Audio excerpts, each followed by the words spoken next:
What is happening, guys? It's me, NZE Visuals, also known as Eder, which is my real name. But today we're going to be talking about mirrorless cameras and pretty much why I switched over to them from a DSLR standpoint. I just think that they've made my life so much more easier transitioning over from a DSLR to a mirrorless camera, and they've made my workflow a lot more easier. So let's go ahead and go somewhere a little bit more comforting and talk about more on why I think now is the perfect time to switch over to mirrorless. So let's get to it.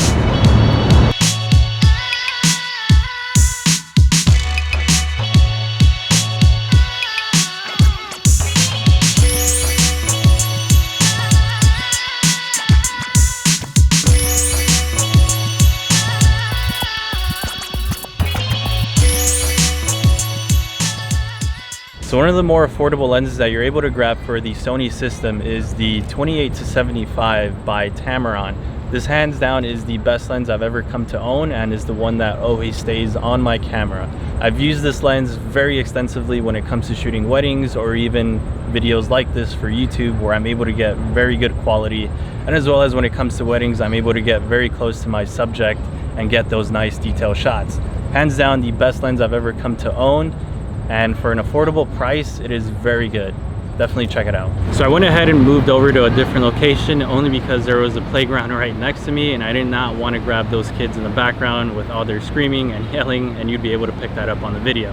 So we're in a different location now where there's a water fountain, and you do have the vessel right behind me if you're able to see that. Continuing on where I left off at the Tamron 28-75, you do now have the 17-28 by Tamron coming into the market, making it more accessible for anybody that wants to be able to get those nice wide angle shots, maybe when it comes to real estate or maybe to any street photography when it comes to getting those nice cityscape shots that you want to be able to fit all into the frame. I think it's a perfect alternative for anybody that does not want to spend all the money on the G Master 16-35. Combining those lenses with the 17-28 and the 28-75, that still equals out to way less than the G Master, which is something that's really crazy.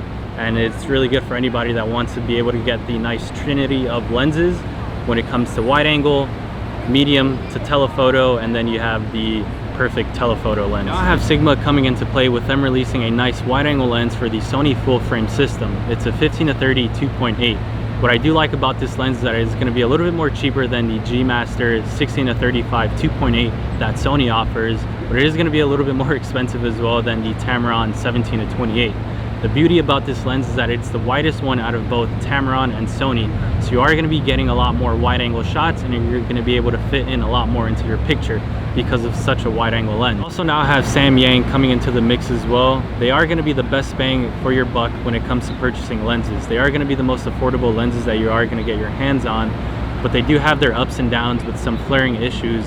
But nonetheless, they are going to be very good candidates if you are trying to stay cost efficient for this system.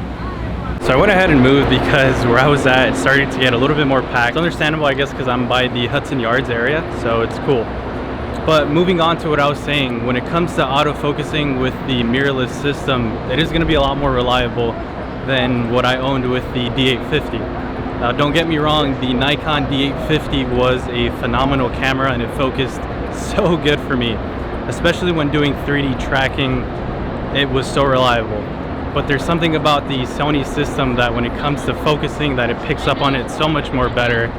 And as well as when it comes to eye autofocus, when it comes to anything like portraits or maybe even street photography or anything like that, the Sony system just grabs onto it so much better.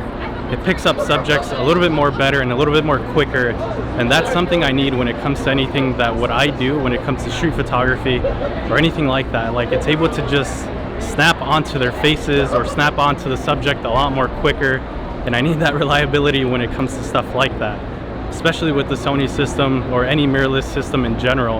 I just think it's able to surpass what DSLR is not able to do anymore, and I just think it's something that mirrorless is beating at the moment, and it's something that's really, really good, especially when it comes to video too, how it's able to track me now with all these people maybe behind me.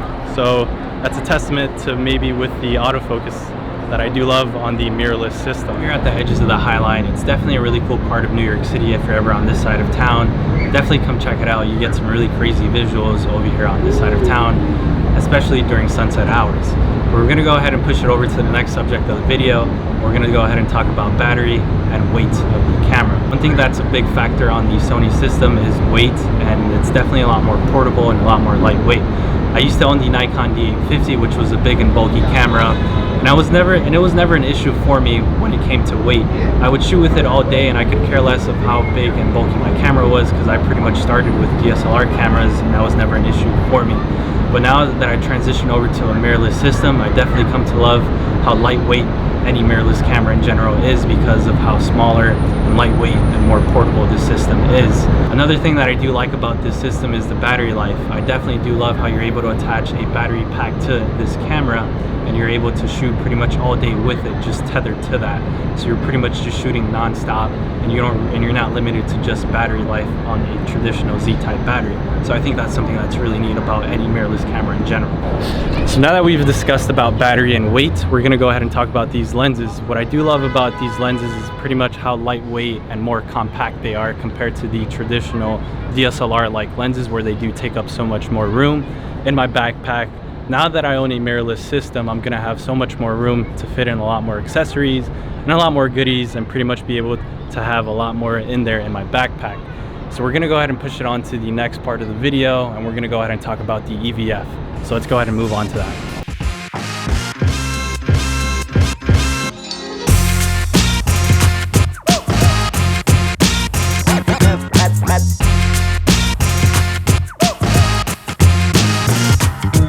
I just got done eating a slice of pizza right down here on the corner of the street, but I did not even record the segment that I talked about on the EVF.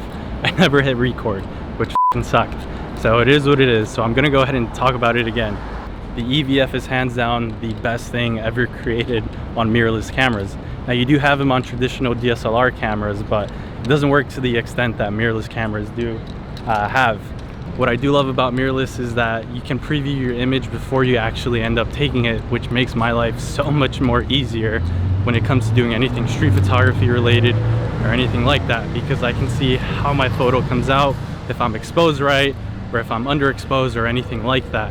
Now when it came to DSLR or anything like that, I would sometimes underexpose, so just to play it safe when it came to post, that I wouldn't have maybe any blown out photos or anything like that.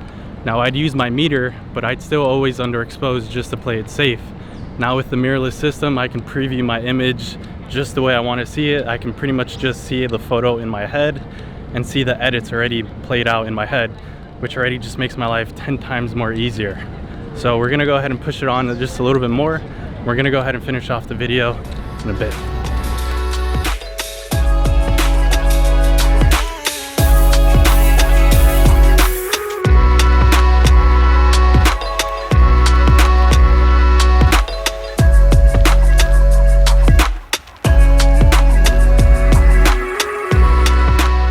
So that sums up today's video, guys. I really enjoyed talking about the mirrorless system and just scratching the surface of what these cameras can do. I did recently just acquire the Sony a7R4, and fun fact, this entire video was shot on that camera.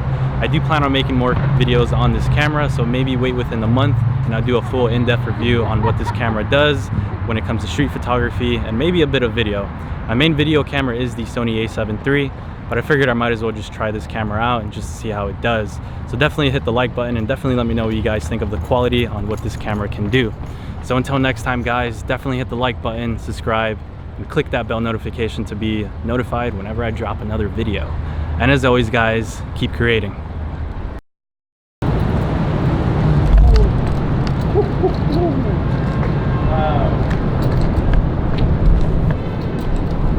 That almost fell. That was fucking scary.